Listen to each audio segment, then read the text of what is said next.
صلی علی محمد وآل محمد وعجل فرجهم. اعوذ باللہ من السمیع العلیم من الشیطان اللعین الرجیم. بسم اللہ الرحمن الرحیم. الحمد للہ الذی هدانا لہذا وما كنا لنهتدی لولا ان هدانا اللہ لقد جاءت رسل ربنا بالحق. الصلاۃ والسلام علی النبی الامی المکی المدنی القرشی الہاشمی المطلبی الرسول المسدد المصطفیٰ الامجد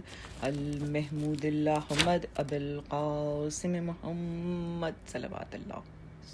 صلی علی محمد وآل محمد عجل فرجهم. الصلاۃ والسلام علی سید المطہر والامام المظفر والشجاع الغضنفر ابی شبیر و شبر غالب علی کل غالب مطلوب کل طالب نقطۃ دائرۃ المطالب امام مشارق والمغارب اسد اللہ الغالب امیر المومنین علی ابن ابی طالب صلوات اللہم صلی علی محمد وآل محمد عجل فرجهم. الصلاۃ والسلام علی آلہ الطیبین الطاہرین المعصومین المظلومین. انما یرید اللہ لیذہب عنکم الرجس اہل البیت ویطہرکم تطہیرا صلوات اللہم صلی علی محمد محمد وعجل فرجهم. تمام تر تعریف اور تمام حمد اپنے پروردگار، اپنے مالک، اپنے خالق، اپنے رب، وہ رب کے جو رب ذوالجلال ہے، وہ رب کے جو رب الارباب ہے، وہ رب کے جو رب رحیم و کریم ہے، کہ جو پرورش کرنے والا ہے ہر مخلوق کی، اور خصوصاً مہربان ہے اپنے بندوں پر، ان انسانوں پر جسے اس نے خلق کرنے کے بعد اپنی مصوری پہ خود ہی فخر کیا. اسی اللہ کی حمد کرتے ہیں، اسی اللہ کی تسبیح کرتے ہیں، اسی اللہ کے پاکیزہ ذکر سے اپنے دلوں کو منور اور روشن کرتے ہیں، اس لیے کہ وہ رب خلق کرنے کے بعد ہمیں بھولا نہیں، بلکہ اس نے ہمیں ان گنت نعمتوں سے سرفراز کیا، اور اس نے ہمیں ان نعمتوں میں پروان چڑھانے کے بعد ہم سے فقط یہ تقاضا کیا کہ ہم اس کے بنائے ہوئے دین کو اپنا زندگی کا مقصد بنا کر اس پر جئیں اور اس کی طرف لوٹنے کی تیاری میں مشغول رہیں. عزیزان محترم، میرا موضوع اگلے 11 روز تک مسلسل روح کربلا رہے گا انشاءاللہ. اور آج چونکہ محرم کی پہلی تاریخ اور 1444 یعنی 1444 ہجری کا آغاز ہو چکا ہے، جو کہ ہمارے سولر کیلنڈر کے حساب سے 30 جولائی 2022 ہے. اور آج کے دن میں اپنی جو تقریر آپ کے سامنے انشاءاللہ پیش کروں گی، اس میں 3 اہم نقطے ہیں جن کو کہ ہم الیبریٹ کریں گے. آبویسلی سب سے پہلا ہمارا پوائنٹ جو ہر سال رہتا ہے وہ یہ کہ ہم کس طریقے سے اپنے جانے والے سال جو کہ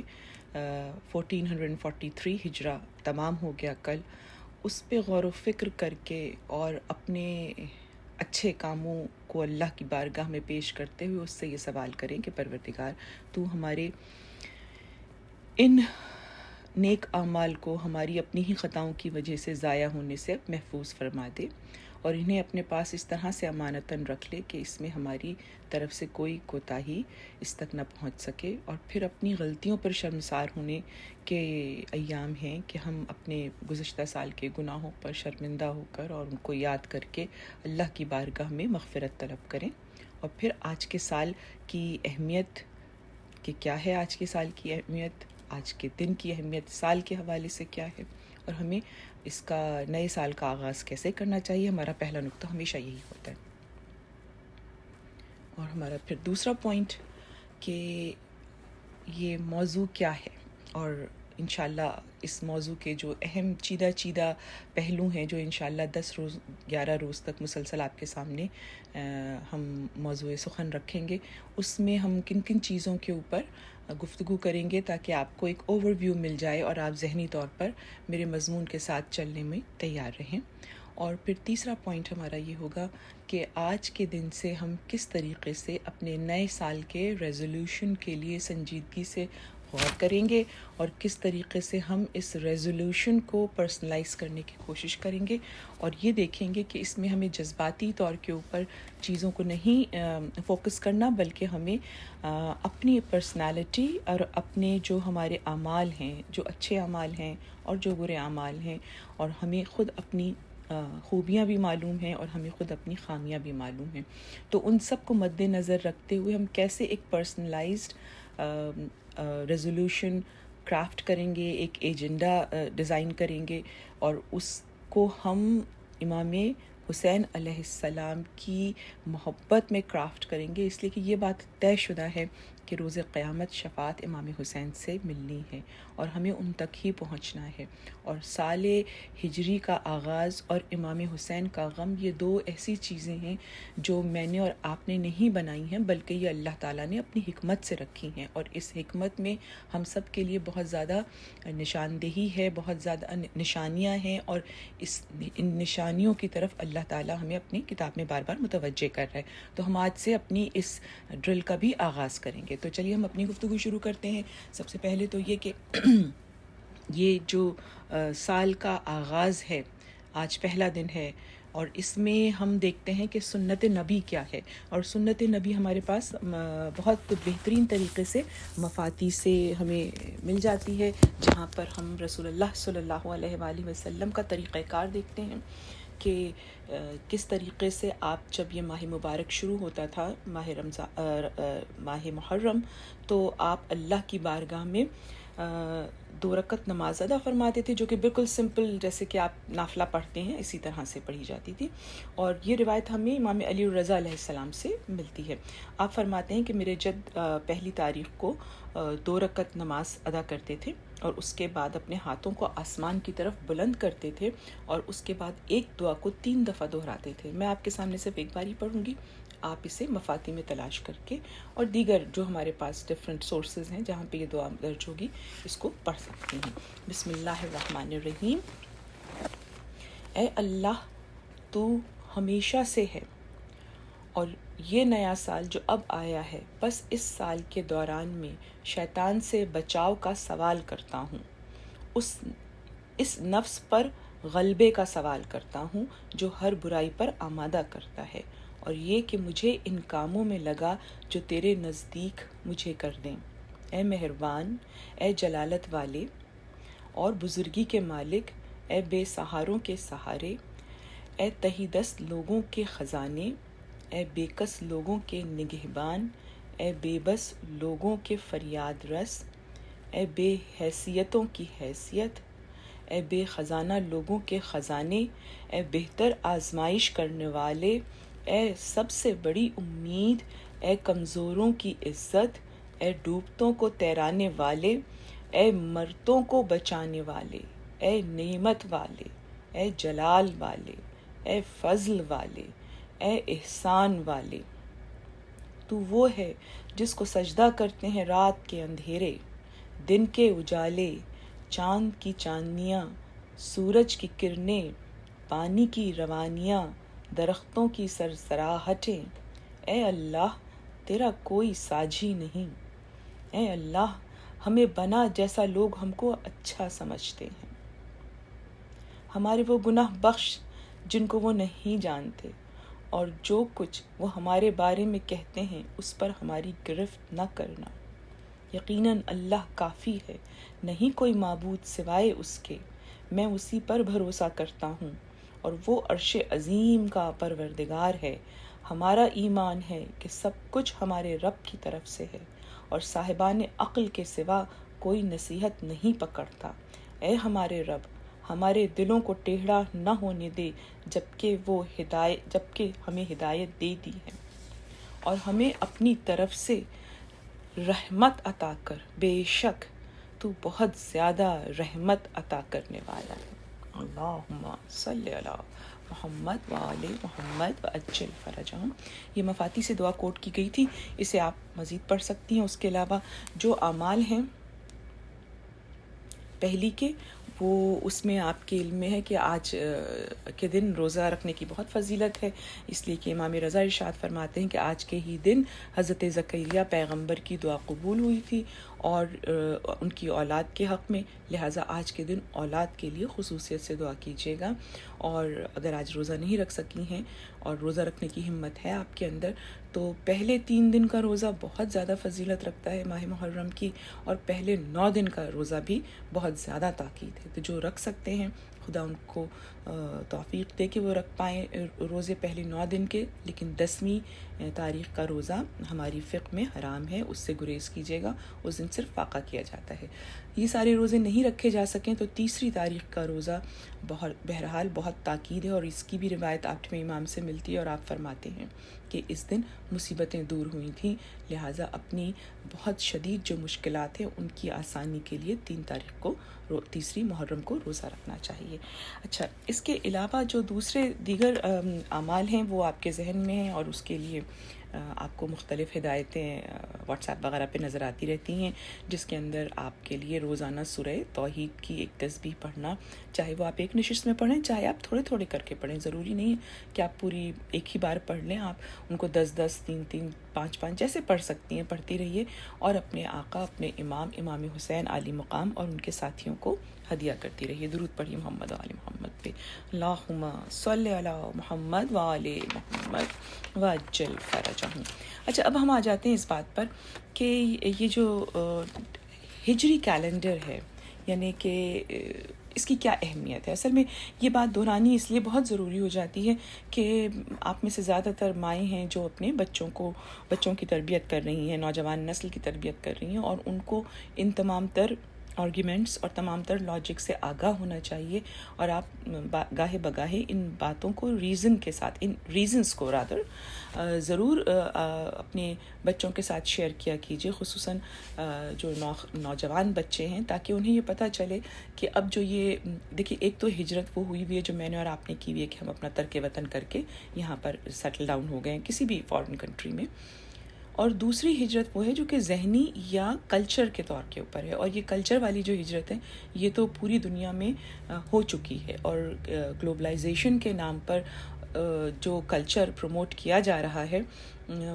گلوبلائزیشن میں آبویسلی کوئی برائی نہیں ہے، لیکن جو گلوبلائزیشن کی نقاب میں سیکولرزم کو پروموٹ کیا جا رہا ہے، یہ ایک بہت بڑا ڈینجر ہے، یہ انتہائی خطرناک چیز ہے، اور یہ دجالیت کا ایک فیس ہے کہ جس کو سامنے رکھا جا رہا ہے، اور بڑی تیزی سے اس سے ہمارے بچوں کے دماغوں کو پلیوٹ کیا جا رہا ہے، رادر ان کو یہ دکھایا جا رہا ہے کہ سیکولرزم جو ہے وہ ایک بہتر چیز ہے، اس لیے کہ اس میں ہر مذہب اور ہر کلچر اور ہر ملت سم ہو جاتا ہے۔ لیکن یاد رکھیے کہ جو دین خدا نے بنایا ہے، جس کو خدا نے پسند کیا ہے، جس کو خدا نے اپنی پسندیدگی کی مہر لگائی ہے، اور ابھی آپ نے غدیر کے دنوں سے گزری ہیں، آپ کو زیادہ دن نہیں ہوئے ہیں، بمشکل 12 دن ہوئے ہوں گے، آج 13واں دن ہے غدیر کو سیلیبریٹ کیے ہوئے، تو آپ نے دیکھ لیا کہ دین کا ایک مخصوص پیٹرن ہے کہ جس کو خدا تعالیٰ نے تمام تر ادیان کے سے پک کیا، تمام کیا، کامل کیا، اور اس کا پیام پہنچانے کے لیے رسول اللہ کو اتنے اسٹرکٹ آرڈر دیے کہ اگر آپ نے یہ پیغام نہیں پہنچایا تو گویا آپ نے رسالت کا کوئی کام نہیں انجام دیا، یعنی 1,24,000 انبیاء کی جو محنت تھی وہ اس ایک دن کے سلیکشن کے وقت ہائی لائٹ کر دی گئی، اور بس وہی دین اور اس کی جو شریعت ہے، اس کا جو فقہ ہے، جو کہ بہت فلیکسیبل ہے، جس میں سختیاں نہیں ہیں، جس میں سہولتیں دی جاتی ہیں کہ آپ کس طریقے سے ماڈیفیکیشن کر سکیں، بس یہی دین ہے کہ جس پہ عمل کر کے نجات ملے گی۔ اگر اس دین کے اوپر نہیں عمل کیا گیا اور اس کی شریعت پہ سے پرتنے میں کوتاہی کی گئی، تو پھر ہمیں اللہ کی بارگاہ میں بڑی سخت اکاؤنٹیبلٹی سے گزرنا پڑے گا، تو اس کے لیے لاجکس پتہ ہونی ضروری ہیں۔ اب یہ جو ہجرت ہوئی تھی، یہ جو کیلنڈر ہے ہمارے یہاں ایک بڑا کامن کانسیپٹ ہے کہ جب ہم سولر کیلنڈر فالو کر رہے ہیں اور ہم 2022 میں ہیں، اب ہم کیسے حساب کتاب رکھیں لیونر کیلنڈر کا، and why we need to follow the dates, اور ان ڈیٹس میں تو ہم آخری رات تک بیٹھے دیکھتے رہتے ہیں کہ یہ چاند ہوا کہ نہیں ہوا، اور sometimes there are lot of conflicts. وہ تمام باتیں اپنی جگہ درست ہیں، لیکن ہم ان یہ جو ہمارے چھوٹے چھوٹے ایشوز ہیں، ان کی وجہ سے ہم خدا کے حکم کو نہیں نظر انداز کر سکتے. اور یہ جو لیونر کیلنڈر ہے، یہ کوئی میرے اور آپ کے لیے ایک پابندی نہیں ہے. اگر ہم دنیا پر اس وقت نظر ڈالیں گلوبل کلچر پر، تو آپ دیکھ لیں کہ جتنی بھی قومیں ہیں، جتنے بھی ممالک ہیں، جتنے بھی فیتھ ہیں، یعنی جتنے بھی مذاہب ہیں، ان سب کے لوگ جو ہیں وہ ایک سے زیادہ کیلنڈر فالو کر رہے ہوتے ہیں. ایک یونیفائڈ کیلنڈر جو ہے وہ سولر سسٹم ہے، سولر کیلنڈر ہے، معاف کیجیے گا. تو یہ solar calendar world wide follow ہو رہا ہوتا ہے. لیکن کیا چائنیز اپنا کیلنڈر نہیں فالو کرتے، یا جاپنیز نہیں کرتے، یا ہندو اپنے کیلنڈر کو فالو نہیں کرتے، یا ایرانی لوگ اپنے کیلنڈر کو فالو نہیں کرتے؟ سب کرتے ہیں. تو ہم کو اس کیلنڈر کو فالو کرنا ہے جسے خدا نے اپنے رسول کی سنت سے ریلیٹ کر دیا. اور جس وقت یہ کیلنڈر ڈیسائیڈ ہوا ہے، سال ہجری مسلمانوں کا ایک فارمل کیلنڈر ڈیزائن کیا گیا، کرافٹ کیا گیا، تو آبویسلی بہت سارے ایونٹس تھے، بہت سارے ایسے واقعات تھے اہم جن سے کہ اس کو ڈیٹ کیا جا سکتا تھا. لیکن امام علی مقام علیہ السلام نے، کہ جن کی حکمت اور جن کا علم ظاہر ہے سب سے زیادہ ہے بعد رسول آبویسلی، اور انہی کا تعلیم کردہ علم امام علی کے پاس ہے، تو انہوں نے اگر تمام تر ایونٹس کو، چاہے وہ رسول اللہ کی ولادت ہو، چاہے وہ رسول اللہ کا اننسیشن ہو، پروفٹ ہوڈ کا کہ انہوں نے اپنا اعلان کیا نبوت کا، یا کوئی بھی تاریخ ہو، ان سب کو نظر انداز کرتے ہوئے، ان کو اسائڈ کرتے ہوئے، اسائڈ رکھتے ہوئے اگر امام علی نے رسول اللہ کی ہجرت کو مد نظر رکھا اور یہاں سے سال کا آغاز کیا، یعنی انہوں نے ایک طرح سے ہر مسلمان کو پابند کر دیا کہ تم اپنے نئے سال کا آغاز جو ہے وہ رسول اللہ کی ہجرت سے شروع کرو گے. اب اس میں بہت سارے آبویسلی حکمتیں ہیں، لیکن میں چونکہ کوشش کر رہی ہوں کہ مجلس کو بہت ہی بریف رکھوں اور ٹو دا پوائنٹ رکھوں، اور الحمدللہ میرے سامعین جو ہیں وہ سب بہت زیادہ ہوشیار، عقل مند اور بہت ساتھ چلنے والے ہیں، تو میں اس بات کو بہت زیادہ ڈیٹیل میں نہیں لے کے جاؤں گی. لیکن میں آپ سے ایک سوال کروں گی کہ یہ ہجرت رسول اللہ کی تو بظاہر کیا ہمیں انسیڈنٹ نظر آتا ہے کہ رسول اللہ نے 13 سال تک مکے میں تبلیغ کی، اور اس کے بعد پھر آپ مدینے چلے گئے، اور اس میں آپ کی جان جو تھی وہ جوخم میں تھی، اور آپ کی جان جانے کا بہت خطرہ تھا، اور بہت سارے اور بھی خطرات تھے. لیکن پھر ہم یہ دیکھتے ہیں کہ وہ جو 13 سال کی بہت ہی شدید تگ و دو تھی، اور بہت شدید اسٹرگل تھی، اور بہت سارے آپ کے سامنے اس وقت دشمن تھے، ان تمام تر دشمنوں سے بچ کر نکلنا اور مدینے میں پہنچنا، اور بظاہر ہمیں رسول اللہ کی جان اس وقت سیف لگتی ہے، لیکن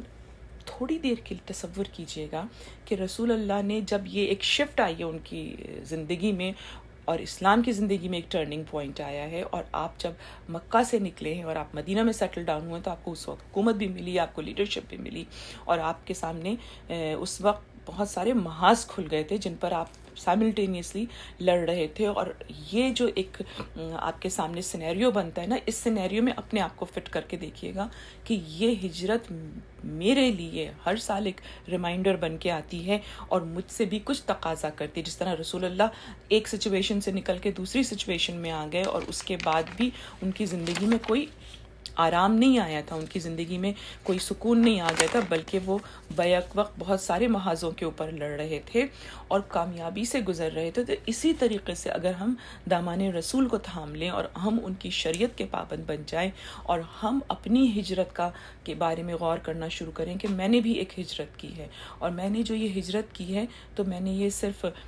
ملک سے ملک نہیں کی ہے، میں نے ایسٹ سے ویسٹ نہیں کی ہے، میں نے اپنے سسٹننس کے لیے نہیں کی ہے، میں نے اپنی زندگی یا اچھے بہتر اسٹیٹس کے بچاؤ کے لیے ہی نہیں کی. آبویسلی یہ ساری چیزیں ہیں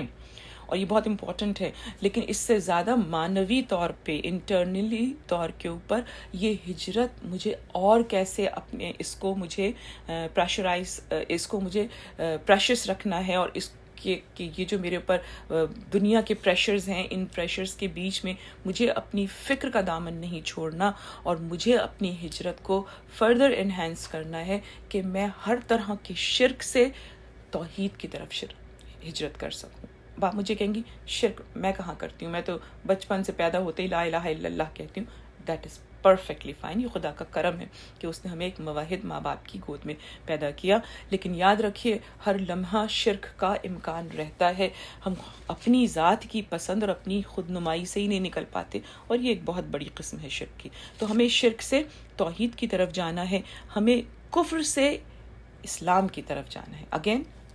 ہم کافر تو نہیں ہیں، ہم تو مسلمان ہیں الحمدللہ،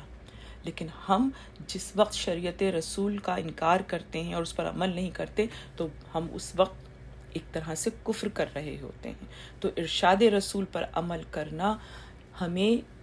اسلام کی طرف تیزی کے ساتھ لے کے جاتا ہے۔ تو کہاں کہاں ہم شریعت کی پابندی نہیں کر رہے، میں ظاہر ہے آپ سے ایکسپیکٹ نہیں کرتی، اپنے آپ سے نہیں کرتی کہ میں 100% ابھی سے اپنے آپ کو بہتر کر لوں گی، لیکن وہ ایک قدم تو اٹھنا چاہیے جو کہ یہ آئیڈینٹیفائی کرے کہ ہاں یہ کام میں اسلام کے حساب سے نہیں کر رہی ہوں۔ کم از کم یہ نظر شروع کیجئے، جب آپ کی یہ نظر آئے گی، نظر اپنی کوتاہیوں کی طرف، اپنی شارٹ کمنگز کی طرف جائے گی، تو پھر آپ کی ہجرت اسلام کی طرف شروع ہوگی۔ پھر مجھے ہجرت کرنی ہے نفاق سے ایمان کی طرف۔ منافقت کہاں ہے؟ منافقت کو خود اپنے اندر ڈھونڈیے۔ یاد رکھیے کہ میں اور آپ بہت زیادہ دوسروں کی طرف دیکھتے رہتے ہیں کہ وہ کیا غلط کر رہے ہیں۔ اس جو ہم یہ اشارہ کرتے ہیں نا فلاں یہ کر رہا ہے، تو کسی بڑے عقل مند نے یہ بات کہی کہ جب تم کسی کی طرف ایک انگلی اٹھاتے ہو تو 3 انگلیاں تمہاری اپنی طرف ہوتی ہیں۔ تو ان 3 انگلیوں کو دیکھیے کہ وہ جو مجھے اس کے اندر خامی نظر آ رہی ہے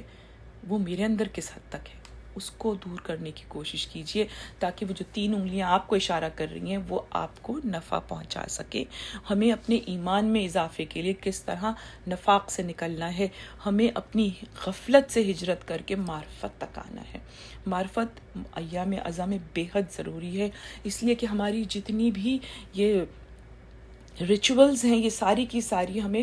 بعض دفعہ بہت تیزی سے ہمیں اس طرف لے جاتی ہیں جہاں ہم اس چیز کو سینس کرنا بھول جاتے ہیں کہ اس وقت بی بی سیدہ ہمارے درمیان بیٹھ کر ان ایام میں ہمارے گھروں میں آ کے ہمیں دیکھ رہی ہیں، اور وہ پھر ہماری شارٹ کمنگز پہ بھی نظر رکھ رہی ہیں۔ تو ہم کم از کم ان کے سامنے اپنے آپ کو پرفیکٹ پیش کرنے کی کوشش کریں، اور یہ جتنی بھی ہماری ریچولز ہیں، چاہے مجلس عزا بپا کرنا ہے یا اس میں کسی طریقے کی ہماری شرکت ہے یا کوئی بھی چیز ہے، اس میں ہم اپنا ہر لمحہ اپنے وقت کے امام اور امام حسین کی نظر کریں، اس میں ہم اپنی خود نمائی نہ دیکھیں۔ تو یہ عرفان حاصل کرنا بہت ضروری ہے۔ ہمیں بے عملی سے عمل پہ ہم تک جانا ہے۔ میں بہت سارے وعدے کر لیتی ہوں اور اس کو پورا نہیں کر پاتی۔ مجھے اپنی اندر وہ صلاحیت، وہ ہمت پیدا کرنی ہے، وہ بہادری پیدا کرنی ہے کہ میں جو کچھ کہہ رہی ہوں اس پر عمل میکسیمم کروں، اور جو نہیں کر رہی ہوں اس کا پھر اعتراف کر سکوں کہ یہ مجھ سے نہیں ہو پا رہا۔ اسی طریقے سے ہماری ہجرت گناہ سے نیکی کی طرف ہے، اسی طریقے سے ہماری ہجرت ہمارے خطا پہ اصرار، اور یہ بڑی عجیب سی بات آپ کو لگے گی، خطا پر اصرار، اور میں اس کو کہنے میں بالکل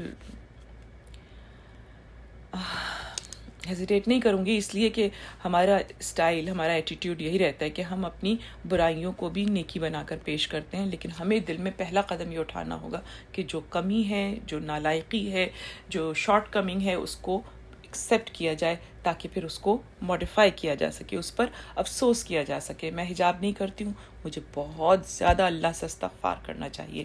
تب میرے اندر وہ جا کے صلاحیت پیدا ہوگی کہ میں حجاب کروں۔ اگر میں نماز کی پابندی نہیں کرتی ہوں، یا میں کسی ایک وقت کی نماز میں غفلت کرتی ہوں، یا میں نماز شب میں غفلت کرتی ہوں، یا میں اپنی نافلہ میں غفلت کرتی ہوں، مجھے ان چیزوں کا اعتراف کرنا پڑے گا، اصرار نہیں کرنا پڑے گا، ایکسکیوز نہیں دینا ہوگا، میں اس لیے نہیں کر سکتی، میں بہت مصروف ہوں، میں اس لیے نہیں کر سکتی ہوں کہ میرے ساتھ یہ ایشو، نہیں، اعتراف کریں تاکہ پھر اس کا استغفار کیا جا سکے۔ اور سب سے بڑھ کر ہمیں اپنی بے فکری سے ہجرت کرنی ہے، اور یہ جو بے فکری سے ہجرت ہے، یہ تدبر، قرآن بار بار کہتا ہے کہ یہ ہدایت ہے غور و فکر کرنے والوں کے لیے، یہ ہدایت ہے ان لوگوں کے لیے جو اپنے ارد گرد دیکھتے ہیں اور عبرت کی نگاہ سے دیکھتے ہیں، اور اس کے بعد وہ آخرت کی تیاری کرتے ہیں۔ تو یہ جو امام حسین ہر سال آتے ہیں، آپ کے درمیان اور آپ کا ہاتھ تھامتے ہیں اور کتنے دل پذیر طریقے سے اپنا ہاتھ آپ کی جانب بڑھاتے ہیں کہ دیکھو میری مظلومیت، دیکھو دنیا کا کون سا ایسا غم تھا جو پہاڑ کی طرح مجھ پر نہیں ٹوٹا، لیکن میرے سامنے فقط 1 پوائنٹ ایجنڈا تھا. تم بھی وہی 1 پوائنٹ ایجنڈا اپنے سامنے رکھو، اور وہ کیا ہے؟ اللہ کی رضا حاصل کرنا، اللہ کی خوشنودی حاصل کرنا. اور اللہ کی خوشنودی حاصل کرنے کے لیے تمہیں اگر کچھ بھی کرنا پڑ رہا ہے، کچھ بھی قربان کرنا پڑ رہا ہے، تو تم دریغ نہ کرنا، بلکہ تم یہ سوچنا کہ تم کس طریقے سے خدا کی خاطر اپنے خالص دل، خالص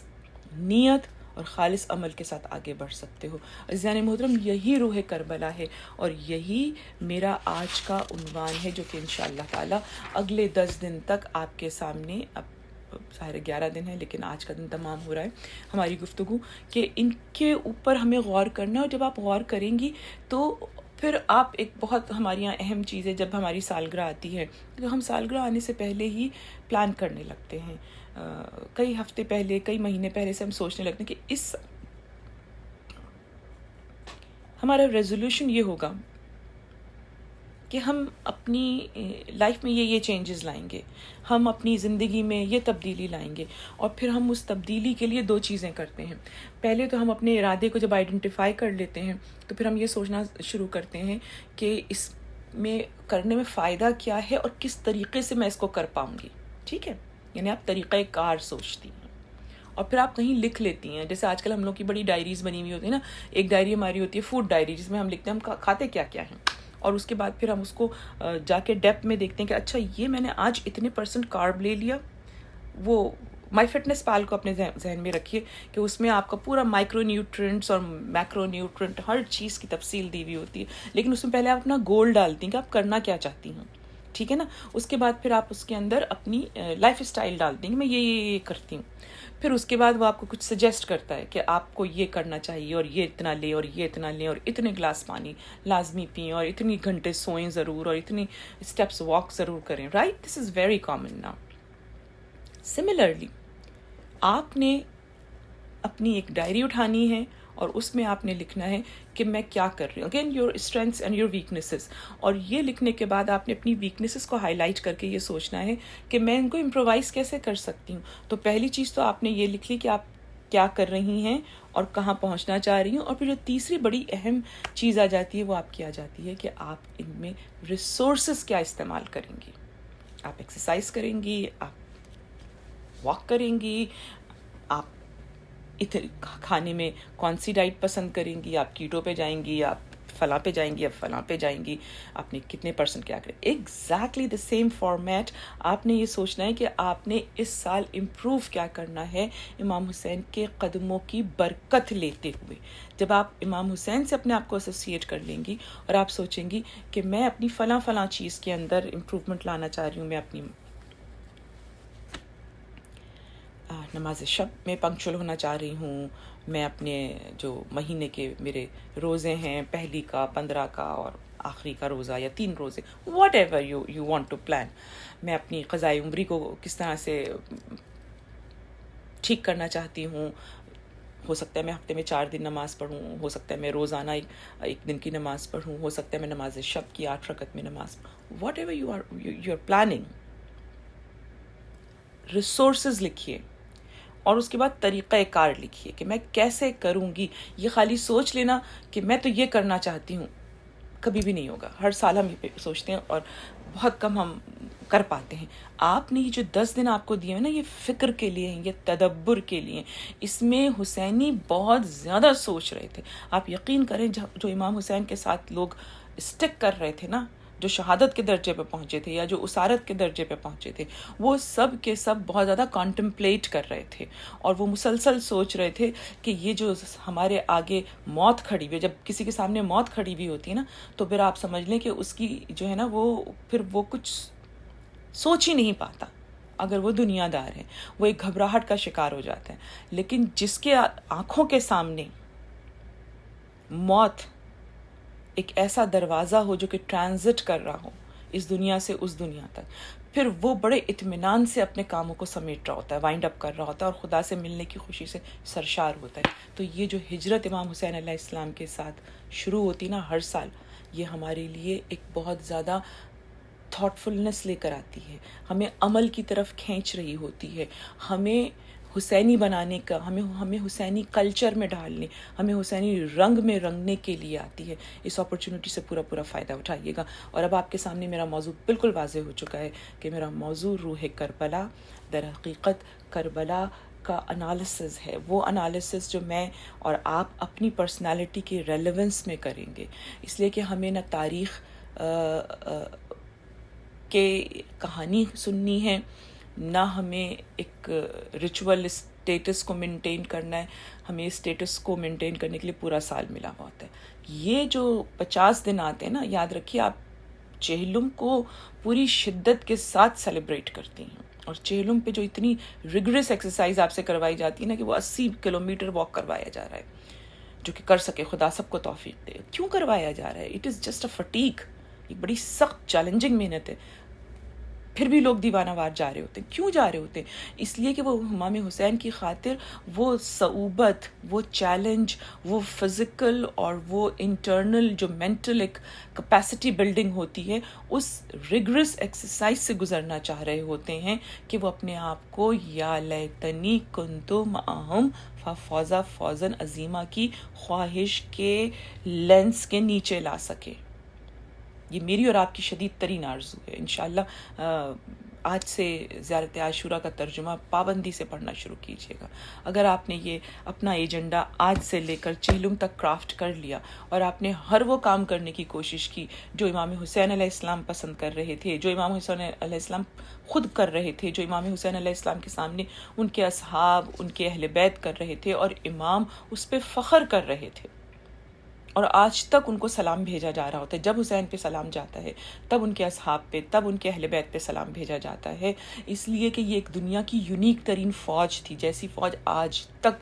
چشم فلک نے نہیں دیکھی، کہ 90 سال کے بوڑھے شخص سے لے کر 6 مہینے کا بچہ، یا امام کے دلبند علی اکبر سے لے کر غلام جو تھا ابو ذر غفاری کا جان، اس تک سب ایک ہی حوصلے کے ساتھ، ایک ہی ویژن کے ساتھ کھڑے ہوئے تھے، اور ایسے سیسا پلائی ہوئی دیوار کی طرح کھڑے تھے کہ ان کے جسم، پیاسے جسم گر گئے زمین پر، گھوڑوں سے پامال ہو گئے، لیکن آج بھی زندہ ہیں. آج بھی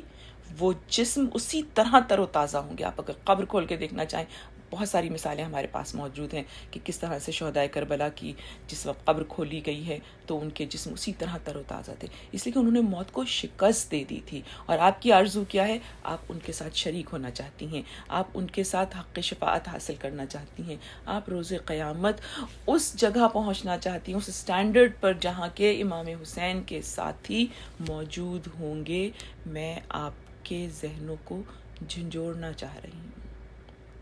کہ آپ واقعہ کربلا کو معمولی واقعہ نہ سمجھیں، آپ واقعہ کربلا کو ایک تاریخی تناظر میں ہی نہ دیکھیں، آپ واقعہ کربلا کو ایک حادثہ نہ سمجھیں. سب سے پہلی چیز جو آپ کو اپنے دماغ سے نکالنی کہ واقعہ کربلا ایک حادثہ تھا، یا ایک سیاسی چپقلش تھی، یا ایک اس زمانے کے 2 بڑے جائنٹ جو بھی اسٹیک ہولڈرز تھے ان کی جنگ تھی. ایسا نہیں تھا. اور یہیں سے میں واقعہ کربلا کی روح کربلا کے موضوع کی ابتدا کر کے 2 منٹ میں اور اپنی گفتگو کو سمیٹنا شروع کروں گی کہ روح کربلا میں آپ کو سب سے پہلے یہ آئیڈینٹیفائی کرنا پڑے گا کہ کربلا ہے کیا. اور جب آپ کربلا پہ نظر ڈالنا چاہیں گی تو آپ کو نظر آ جائے گا سب سے پہلی بات کہ کربلا ایک اللہ کی جو پلاننگ ہے، اللہ کی جو ایک کاسمک پلاننگ تھی، یعنی اس نے جو کائنات کی پلاننگ رکھی، اور اس کائنات کی کاسمک پلاننگ میں اس نے اس زمین کے اوپر انسان کو اپنا ریپرزنٹیٹیو بنایا، اپنا نمائندہ بنایا. خالی آدم کو نہیں بنایا تھا، ہر انسان کو اس نے اپنا ریپرزنٹیٹیو بنایا تھا، اور ہر انسان میں اس نے وہ خصوصیات رکھی تھیں جو اس کے اپنے اندر ہیں، اور اس نے اب انسان کے اختیار میں یہ دے دیا کہ تم ان خصوصیات کو جتنا بڑھانا چاہو بڑھا دو، اور جتنا ڈم کر کے ان کو ختم کرنا چاہو ختم کر لو. تمہارے پاس چوائس ہے، باقی مخلوق کے پاس چوائس نہیں ہے. رائٹ؟ ہمیں چوائس دے دی ہمیں ریزننگ کے لیے عقل دے دی، ہمیں گفتگو اور ability to do something دے کر اس نے ہمیں وہ کیپیسٹی دے دی کہ we can make our choices. اس میں پھر اللہ تعالیٰ نے ایک بہت زیادہ چیز، سینسٹیو چیز تھی جو کہ یقیناً سب سے نازک ترین چیز تھی، اس کو اپنے ہاتھ میں رکھا. اس نے وہ انسانوں کے ہاتھ میں نہیں دی، اور وہ تھی ہدایت. اور ہدایت کا اتنا زیادہ اہتمام کیا ہوا تھا کہ پہلے انسان کو پیغمبر بنا کے بھیجا، رسول بنا کر بھیجا، رائٹ. اور اس پہلے انسان سے لے کر 1,24,000 پیغمبر تک اس نے اپنی ڈیوائن جو اس کی تھی ریلیجن جو تھے وہ ان کے ہاتھ میں وہ مسلسل پہنچاتا رہا انسانوں کی ہدایت کے لیے. اس کے ساتھ ساتھ وہ پریکٹیکل کے ساتھ وہ پھر تھیوری کتابوں کی صورت میں بھیجتا رہا. اب یہ سب چیزیں جب مکمل ہو گئیں تو اب انسانوں میں ہی ان کے نفس کا شیطان سامنے آیا اور انہوں نے اس بات سے ڈیویٹ کرنے کی کوشش کی. اپنی چند سالہ حکومت، اپنی چند سالہ خلافت، اپنی چند سالہ پاور، اپنی چند سالہ لسٹ کے لیے ایک کے بعد ایک کے بعد ایک کے بعد لوگ لیڈرشپ میں آتے رہے. یہاں سے اسلام ختم ہو گیا تھا، اسلام کا بیڑا غرق ہو گیا تھا. اسلام بالکل ہی تبدیل ہو کے ایگزیکٹلی وہ بن گیا تھا جو بنی امیہ اسلام کا بظاہر کلمہ پڑھنے سے پہلے کر رہے تھے. obviously they were doing the same practices. یہاں پر اگر خدا اپنے دین کو بچانے والے کسی فرد کو دیکھتا ہے جو کہ ایکٹیولی انوالو ہوا، وہ حسین ہے. تو یہی بس بھول جائیے کہ کربلا جو ہے وہ ایک حادثہ ہے. کربلا میرے اور آپ کے لیے ایک ایسا ٹیچنگ پوائنٹ ہے کہ اگر کوئی فرد اس کو دیکھ کر سمجھنے کی کوشش کرے، اس کی معرفت حاصل کرے، وہ بھٹک نہیں سکتا. اور میں انشاءاللہ اب اپنی مجلسوں میں ایسی آیات آپ کی خدمت میں پیش کروں گی جو کہ امام حسین کے بارے میں قرآن مجید نے بھیجی ہیں، تاکہ ہم ان کی فکر کو پریکٹیکلی، اور پھر کوشش یہی ہوتی ہے کہ بالکل سمپل ترین الفاظ میں آپ کے سامنے وہ چیز لائی جائے، تاکہ نہ صرف کہ آپ خود عمل کر سکیں بلکہ آپ اپنی اس نوجوان نسل کو جو کہ سیکولرزم کے انڈر میں پروان چڑھ رہی ہے اس کو یہ باتیں بتا سکیں، تاکہ ان کی فکر کو سہلے کیا جا سکے. اس لیے پہلی چیز روح کربلا کو سمجھنے کے لیے یہ ضروری ہے. دوسری چیز روح کربلا کو سمجھنے کے لیے یہ ضروری ہے کہ میں اور آپ اس وقت بے حد سینسٹیو ٹائم لائن کے اوپر زندہ ہیں. اور یہ ٹائم لائن کون سی ہے؟ جو کہ بالکل ظہور امام مہدی سے کنیکٹڈ ہے.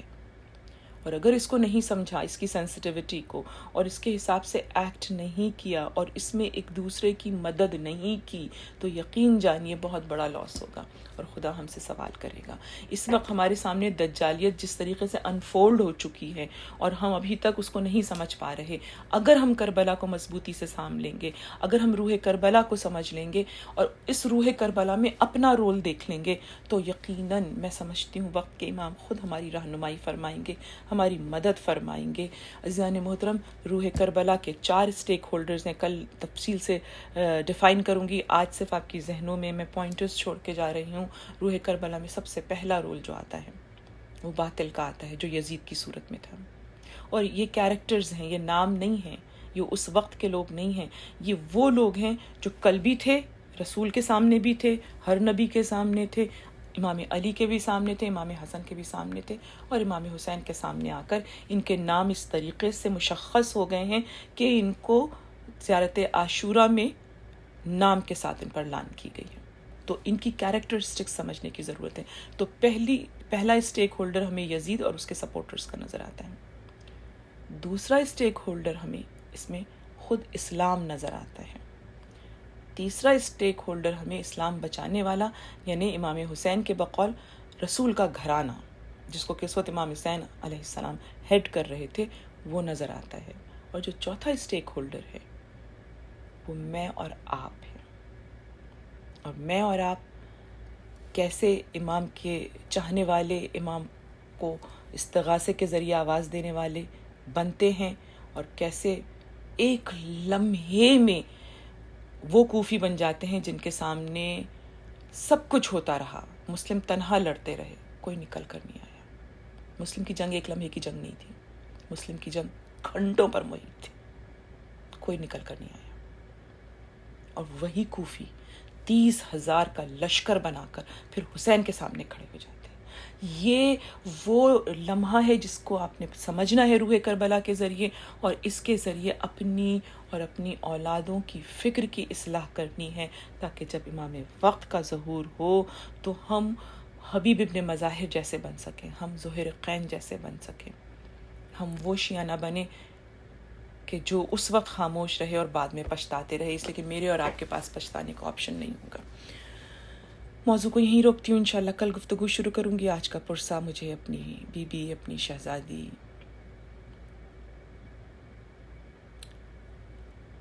جناب صغرا کو دینا ہے، جناب ام البنین کو دینا ہے، جناب ام سلمہ کو دینا ہے، حضرت محمد حنفیہ کو دینا ہے، حضرت عبداللہ ابن جعفر کو دینا ہے۔ یہ وہ ہستیاں تھیں جو امام حسین کی اس ہجرت کے بعد مدینے میں ہی رہ گئی تھیں، اس لیے کہ ان کو ان ایسٹس کی حفاظت کرنی تھی جو بنی امیہ نے تباہ کر دینے تھے، اور ان کا جہاد بھی کم نہیں تھا، اور ان کی جدائی امام حسین سے 28 رجب کو ہوئی تھی، اور وہ 28 رجب کا جو سفر تھا جس کو آپ نے بڑی تفصیل سے مرثیوں میں سلام میں سنا ہے، کتنا ہی آپ اس کو ڈسکرائب کر لیں لیکن آپ اس خوف، اس جدائی کے صدمے اور اس ہمیشہ ہمیشہ کے لیے آخری بار امام کو اور اپنے گھر کے تمام مردوں سے جو ایک آخری ملاقات تھی اس کو آپ شاید دل سے محسوس کر سکیں، لیکن اس کو لفظوں میں کوئی بھی بیان نہیں کر سکتا کہ 26 رجب کی رات کو یہ انکار بیعت امام نے کیا ہے، اور 28 کی صبح رات کا آغاز تھا جب امام نے اپنا سفر شروع کر دیا۔ تو امام کو مشکل سے 48 گھنٹے بھی نہیں ملے تھے اس تمام سفر عظیم کی تیاری کرنے، اور اس تمام سفر عظیم پہ روانہ ہوتے وقت جتنی بھی امام کی سوچ تھی، فکر تھی، تیاری تھی، عزیزوں سے جدائی تھی، ان سب کو آپ سوچنے کی کوشش کیجیے، اور آپ سوچئے وہ مدینہ جو رسول نے اپنی ہجرت کے بعد آباد کیا تھا، وہ مدینہ جہاں پہ آل رسول مسلسل تمام تر امت کی مخالفتوں کے بعد جمی رہی، ڈٹی رہی، بیچ میں کوفہ کی طرف گئے، پھر واپس آ گئے 4 سال بعد، لیکن مدینہ ان کا مرکز تھا۔ آج اس مرکز سے امام حسین علیہ السلام جدا ہو گئے، اور وہ جو پیچھے رہ گئے وہ کس بے قراری میں رہے، اس کو بیان کرنا میرے لیے بڑا مشکل ہے، لیکن کبھی تصور کرتی ہوں جناب ام سلمہ کا کہ جو دن میں کئی بار اپنی اس صندوق کو کھولتی تھیں جس میں ان کی ایک بہت ہی قیمتی اثاثہ رکھا ہوا تھا، یہ وہ شیشہ تھا، شیشے کی بوتل تھی کہ جس کو جبرائیل نے لا کے رسول خدا کو دیا تھا، جس میں کربلا کی مٹی تھی، اور رسول اللہ نے اپنی اس بے حد جس پہ اعتماد کرتے تھے اپنی زوجہ ان کی سپرد کیا تھا، اور کہا تھا اے ام سلمہ جب یہ مٹی خون بن جائے تو سمجھ لینا کہ وہ خون میرے حسین کا ہے، اور حسین مارا گیا۔ جب سے امام حسین رخصت ہوئے تھے، ظاہر اس زمانے میں کمیونیکیشن کا کچھ بھی طریقہ نہیں تھا، امام کی جدائی کے بعد بی ام سلمہ اس کو دن میں کئی بار دیکھتی تھیں کہ جب تک مٹی ان کو سلامت نظر آتی رہی ان کے دل کو ایک اطمینان تھا کہ رسول کا فرزند ابھی زندہ ہے۔ لیکن جب عصر عاشور آپ نے آپ دن میں آرام فرما رہی تھیں کہ آپ نے خواب میں اپنے شوہر کو، رسول اعظم کو دیکھا کہ جن کے بال بکھرے ہوئے ہیں، سر پر عمامہ نہیں ہیں، اور پورا وجود خاک آلود ہے، آستینیں الٹی ہوئی ہیں اور گریبان چاک ہے، آپ نے کہا یا رسول اللہ کس عالم میں آپ کو دیکھتی ہوں؟ آپ نے کہا ام سلمہ میں آج تمام دن میدان تف میں اپنے بیٹے حسین اور اس کے ساتھیوں کی قبریں کھودتا رہا ہوں، اور بی کی آنکھ کھلی اور بی دوڑتی ہوئی گئی، اور آپ نے جب اپنے کانپتے ہوئے ہاتھوں سے صندوق کھولا تو دیکھا وہ شیشہ جس میں ابھی تک مٹی تھی، کل صبح تک، آج صبح تک مٹی تھی، وہ تازہ خون کی طرح سے جوش مار رہی تھی۔ اے بی ام سلمہ جس کے پاس وہ پاک مٹی ہوتی ہے، 1400 سال گزر گئے ہیں، آج بھی وہ مٹی سرخ ہو کر ہمیں آپ کے گریے کی یاد دلاتی ہے کہ کیسے بے اختیار آپ نے اپنے سر کو پیٹ کر کہا تھا واہ حسینہ واہ محمدہ، میرا پرسہ آج اپنی شہزادی ام البنین کے ہاتھ کی طرف ہے کہ جس نے اپنے 4 جوان بیٹے کے حصار میں امام حسین کو رخصت کیا تھا اور عباس کو تاکید کی تھی کہ اے میرے فرزند، حسین کے غلام ہو، تمہارے جیتے جی حسین پر آنچ نہیں آنی چاہیے۔ اور انہوں نے جب اس خون آلود شیشے کو دیکھا تو بار بار یہ پوچھتی تھی، میرے شیر جیسے بیٹوں کی موجودگی میں حسین تک کوئی پہنچا کیسے؟ اور جب تک بی بی کو اس کا جواب نہیں مل گیا، بی بی بے قرار روتی رہتی تھی، اور جب جواب ملا تو معلوم ہوا کہ جب تک عباس کے بازو سلامت تھے کوئی حسین تک نہ پہنچ سکا۔ میرا پرسا، حسین کی لخت جگر، حسین کی دل بند فاطمہ صغرا کے نام، جو بچی روزانہ اپنے دروازے کے پاس آ کر بیٹھتی تھی اس امید پر کہ شاید پردہ اٹھے اور شاید میرا بھائی علی اکبر مجھے لینے آ جائے، اس لیے کہ جس وقت بی بی جانے کی ضد کر رہی تھی باپ کے ساتھ تو امام نے تسلی دی تھی۔ امام نے کہا تھا صغرا ابھی تمہیں نہیں لے جا سکتے ہیں، نہ جانے وہ کیا امام کی مصلحت تھی جس کی وجہ سے امام نہ لے جا سکے، لیکن علی اکبر نے ایک وعدہ کیا تھا، اور علی اکبر نے کہا تھا بہن صغرا جیسے ہی ہمیں کہیں چین سے رکنے کا موقع ملے گا بابا سے اجازت لے کر آئیں گے اور تمہیں اپنے ساتھ لے کے جائیں گے۔ وہ صغرا بے قرار روز انتظار کرتی تھی علی اکبر کا،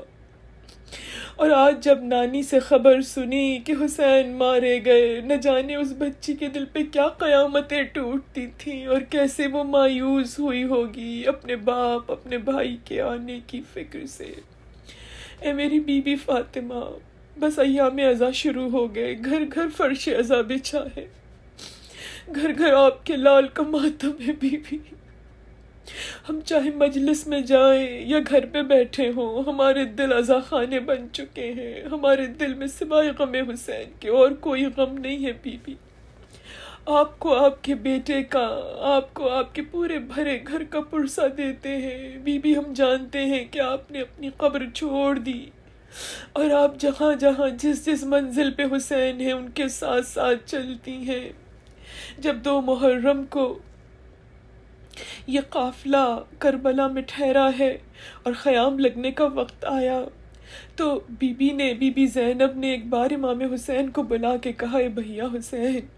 میرا دل بڑا بے قرار ہوتا ہے، مسلسل ایک آواز رونے کی سنتی تھی، لیکن آج وہ آواز ایسے آتی ہے رونے کی جیسے کہ کوئی تڑپتی ہوئی ماں اپنے جوان فرزند کو روتی ہے۔ یہ آواز اب مجھے لگتا ہے میرے خیمے کے بالکل برابر سے آتی ہے، پیچھے سے آتی ہے، کس کی آواز ہے؟ امام نے کہا، اے زینب، یہ ہماری ماں فاطمہ، یہ ماں فاطمہ ہے جو قبر چھوڑ کے ہمارے ساتھ ساتھ ہر منزل پہ چلتی ہیں، بس یہی جائے قیام ہے، یہیں پہ ہمارے لاشیں گریں گے، یہیں ہمارے سر اتریں گے۔